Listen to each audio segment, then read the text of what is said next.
bahwa Kementerian Pertanian dan Pangan adalah bantalan ekonomi nasional. Pernah Ya, yakin? ya, Disebutkan dalam pidato resmi 14. ya.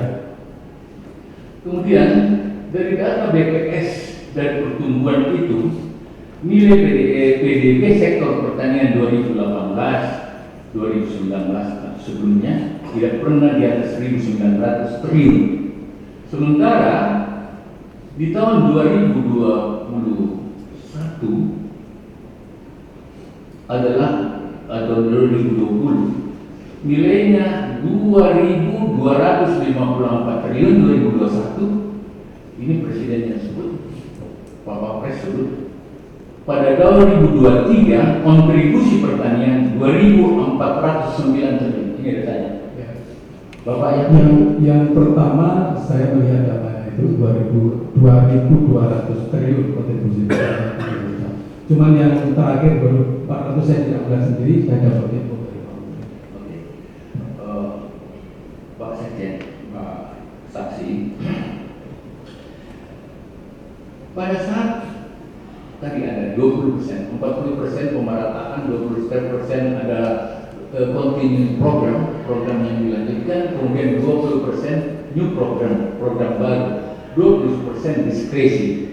Diskresi itu isinya bencana alam, refocusing yang direncanakan oleh Bapak Presiden melalui Menteri Keuangan, arahan Presiden yang memang menjadi petunjuk Presiden, terutama pada daerah-daerah minus, netralisasi kejadian pangan.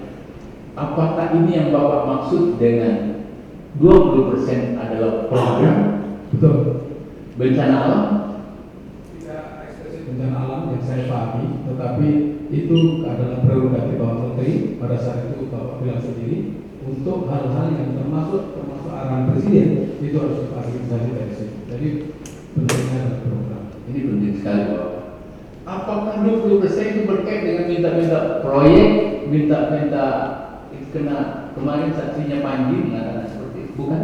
Saya tidak tahu persis angka 20 itu, tapi yang saya pahami itu adalah program. Bukan. Masih dia. Penyerapan pengalihan kuota pertanian. Tahun pertama 50 triliun, ada datanya Pak. Tahun kedua 70 triliun, tapi keluar yang kita realisasi 85 triliun, kemudian 90 triliun, dan terakhir 100 lebih. Maaf Pak Sekjen, saya mau tanya, karena ini bagian yang harus diingat orang, bukan cuma jeleknya pertanian. Pada saat itu, kredit yang macet dari KUR yang 100 triliun, mulai dari 50 triliun, di bawah 0, sekian persen, 0,16%. ini perlu ditahu Bapak Majelis, karena ini untuk kesejahteraan petani. Dan terkait dengan itu, berapa tahun tidak impor beras lagi? 2019 hingga 2023. Mendapat penghargaan dari PBB kah itu? Ya, tepatnya dari International Rice Research Institute.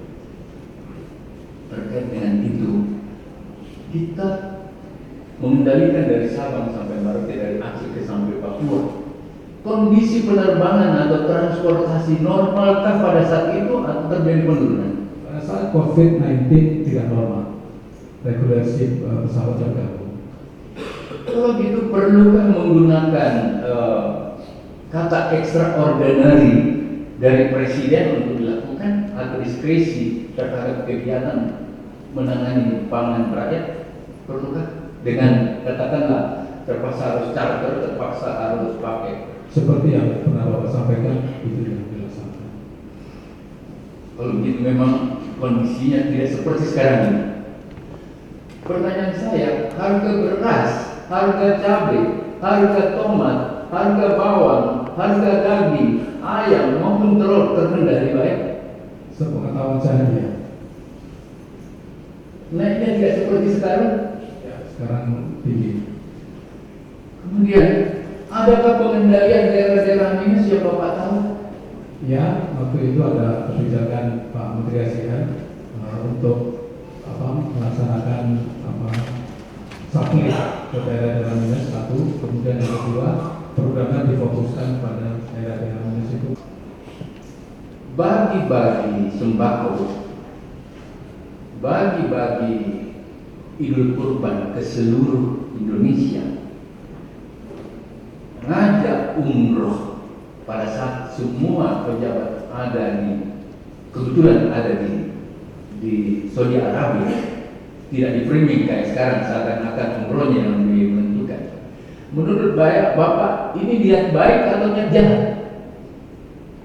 Kalau dari perspektif yang pernah Bapak sampaikan kepada jajaran yang terkait dengan sembako, memang itu ada arahan Presiden. Kemudian yang kedua tentu perlu dicermati berkembang di persidangan, ya siapa yang bagi sama yang arahnya kemana itu yang menjadi pertanyaan. Itu saja. Karena itu adalah mulia karena membantu rakyat. Kira yang penting bukan niat jahat. Adakah itu terkait untuk kepentingan pribadi saya saja? Pembagian sembako dan lain-lain? Hanya itu. Kalau yang saya pahami Pak Menteri, mohon izin saya sampaikan, kalau itu berkait dengan yang politik yang saya pahami tentu ada. Tapi overall untuk yang lain itu menurut pendapat saya tidak. Politik itu agak ikut Bapak, tapi saya terima seperti itu Pak Sekjen. Ya, di pemahaman saya siapapun yang bagi itu boleh saja, yang penting langsung ke rakyat gitu, tidak boleh singgah-singgah. Siapapun yang bagi. Masih bisa Pak? Cukup? Masih ada silakan saya ingin sedikit menolak Pak Kasdi minta maaf. Saya merasa tidak pernah memerintahkan baik kita berdua maupun ada Hatta, Imam atau siapapun untuk cari uang, kumpul-kumpul uang, sharing-sharing. Saya tolak itu dan di persidangan harus jelas. Saya tolak. Saya tidak biasa melakukan hal seperti itu. Yang pertama, yang kedua, tidak ada pertemuan khusus untuk membicarakan itu dengan Hatta, dengan Imam, dengan apa. Jadi saya tolak itu Pak. Tidak pernah ada seperti itu. Saya paling mampu minta maaf, minta dan lain-lain sebagainya. Oleh karena itu, kemudian saya tidak pernah aktif untuk meminta atau memaksa. Kemudian menurut saya sampai hari ini tidak ada orang yang saya pecat. Saya tidak biasa mengganti-ganti pejabat Pak. Mulai dari 30 tahun saya jadi pejabat, mulai dari Sekwilda, Bupati, Wakil Gubernur. Tidak biasa. Saya biasa pakai orang sampai akhir dan pensiun. Dan ternyata itu terbukti dengan Momon dan Musafat. Sampai detik ini dia sangat sayang sama saya seperti itu saya. Kalau saya pernah marah sama dia, manusiawi karena ya dia turunkan saya punya cucu di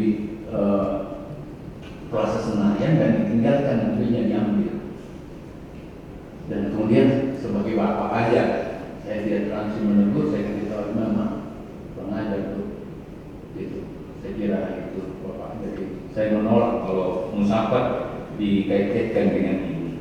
Saya juga tidak mau tahu kalau Musafat ada semacam pernah curhat, dia tidak harmonis dengan siapa di sekitar dia. Saya tidak perlu tahu. Dan saya tidak mengungkapkan di sini tidak harmonis dengan siapa. Maafkan saya, lillahi ta'ala rasul. Tapi saya tidak biasa. Mulai dari saya bupati, saya pakai orang sampai pensiun. Kalau mereka jelek, anak buah jelek, saya lah yang paling jelek. Nah, saya kira Pak, saya tidak tahu. Yang terakhir, saya dibilang masalah asuransi.